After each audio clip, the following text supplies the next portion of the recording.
Le complexe américain Corner, situé au 4e arrondissement de la commune de Libreville, a permis à l'association environnementale pour la sauvegarde de la planète, Biakamansi, d'être en vitrine lors de sa première sortie officielle devant les invités de marque, des organisations internationales, conseillers de la transition et membres venus du Grand Libreville le vendredi 2 août 2024 pour être édifiés sur la protection de la nature. Excellences, mesdames et messieurs, vous avez ménagé vos agendas respectifs que je sais saturés afin de marquer d'empreintes indélébiles, éclatantes, ce moment particulier. Merci d'honorer prestigieuse présente cérémonie.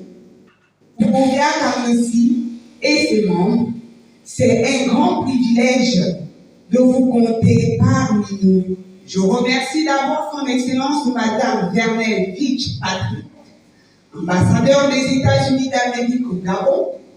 J'exprime vivement ma profonde gratitude à sa trame. Pour retenir de l'activité de cet après-midi, c'est d'abord le lancement de l'ONG pour qu'elle puisse être connue déjà, parce qu'elle ne l'est pas encore. Donc on peut dire que c'est la date de naissance, comme la date de naissance d'un enfant.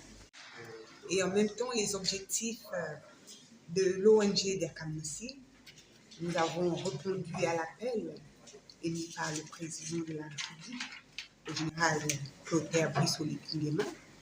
Après l'hymne national, suivi de la présentation du projet et ses missions par la présidente Nestlé Djan Ondo Nguema, la conseillère juridique Myriam Lucrèce Aïcha Angé Ongene a fixé le cap sur la conservation de l'environnement en invitant les autorités du CTI d'avoir un regard particulier sur la dégradation de l'écosystème gabonais. Notre patrimoine universel.